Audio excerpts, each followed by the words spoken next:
Once you reach a point in your business where things are stable and growing, you might start hearing a little voice in the back of your head telling you that you don't deserve this. In this week's Hot Seat episode, Shane is struggling with feeling like he deserves the success that he's having. Logically, he knows the service he provides is life changing, but he still feels uncomfortable feeling like he deserves what he's charging for his coaching. Jonathan shares with Shane that the feeling doesn't entirely go away, but helps him reframe how to look at it. I'll be back at the end to recommend another episode. Enjoy. Shane, because this is obviously the first time we've done this and I didn't forget to turn on the recording the first time, why don't we start here? Tell me a little bit about your question, dude. The question was, why don't I feel like I deserve success? Whatever the hell success means, right? Right. And why, and why and how does that affect, and or why does that all make me get in my own way? I guess. Yes. So a couple of weeks ago, as I just put in the chat there to Jane, like completely understand the overwhelm factor at the start of it. There's a lot to learn. Um, and that lasted for a while, but I'm now at a point where it's actually, what would this look like if it were easy? Right. It's a simple, scalable process. I'm lucky that I've got a couple of staff that are just really, really good, and things are great. And I sat down and I started thinking about, right, what's going to happen in where do I want to be in a year now? Yeah. And for some reason, when I thought about the success actually being there, and I put this post in the group, it's like, I don't know, that had some really weird feeling that it created.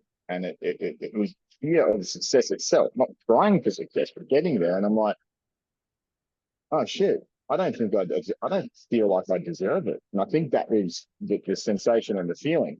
Um, Mm. and then I thought about how that then affects how comfortable I am with how much I charge clients. Yep. I charge clients at the moment $1,800 for 12 weeks. I believe that it is like quite literally life changing, and it's worth $18,000. But I still feel uncomfortable doing it to a degree because do I deserve that money? Not is it No. worth it, but do I deserve it? So they're the kind of things that um, once I became aware of it a few weeks ago, things have sort of changed a bit because I've been able to sort of deal with it sort of head on. But you know, that's lifelong stuff going on. It's going to take more than a couple of weeks of thinking about it to figure it out. Yeah. It's interesting because as you're talking, I now realize that actually um this topic, this idea of kind of, I've gotten successful, but I feel like I haven't owned it, or I don't feel like it, or whatever. Um, Whatever the emotions are, actually hits into this presentation a lot. So there's two lines, because I'm going to revisit them, but there's two lines now that I'll kind of tease you with. The first is that a lot of what drives us actually isn't solving problems. It's call it individual intellectual stimulation. And so in line with that, easy often feels like cheating, whereas hard feels like progress. Once we actually figure stuff out and solve problems more eloquently, it actually almost feels like we're cheating, to the point where it feels like we don't deserve what we're getting because it's almost too easy, and it's not supposed to be easy. We've been conditioned to think that it should be hard. I'm getting these rewards, but I don't feel like I'm earning them anymore. Yeah, like the old, like that locksmith story that you've I've heard you tell. Yeah, and I actually, the locksmith story is in The Obvious Choice, and I tell it with a new piece to it, which, most people kind of stop. Most people stop on that story and kind of just be upset that like they're not getting paid what they want. Um,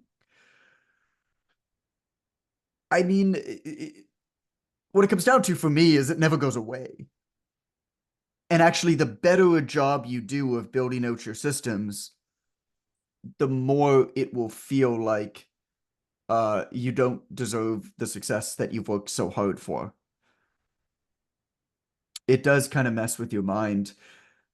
And when you find incredible people to work with you on your team, there's actually some guilt associated with that as well.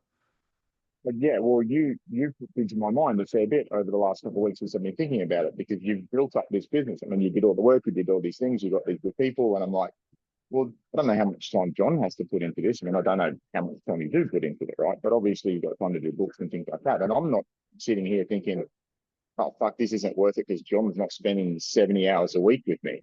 Um, What but it did make me think about that. I'm like, well, is that where I'm going to get to, where I've got a Jason and this and that? And I'm like, it well, why might, not?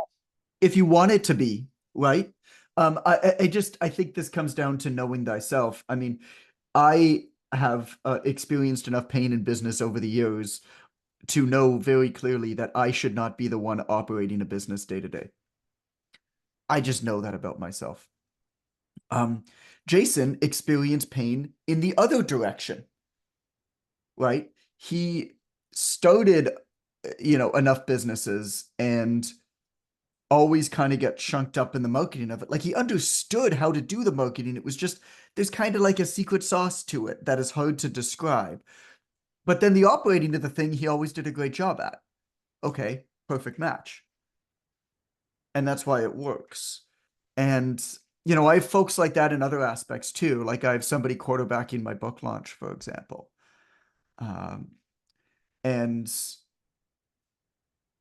they've been working hard and it feels like I'm cheating because it was actually a really good document that was leaked the other day. It was a Mr. Beast's employee handbook. I don't know if anybody caught wind of this, but it was leaked. And I don't really care about the stuff about how to make a good YouTube video.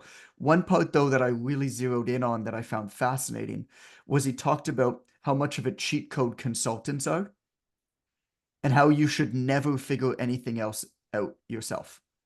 Like, this is what he was saying to his employees. He's like, never figure out anything, basically.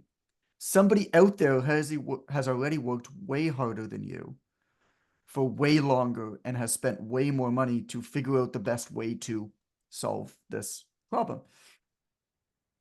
And I thought that that was really astute. So like this person, we're not trying to figure out how to do a book launch. I found somebody who was the secret weapon behind a whole bunch of really big book launches, and I hired them. And now they're the secret weapon behind mine. And what are they bringing? They're bringing all of the documents. They're bringing all of the systems.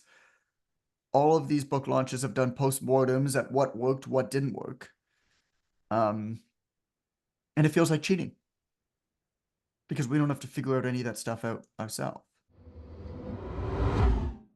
Amber here. Thanks for listening in. This episode was from a group call from Jonathan's online trainer mentorship, where we host hot seats every 2 weeks. The mentorship is where we take anyone doing from $1,000 to $20,000 a month or more and help them scale up.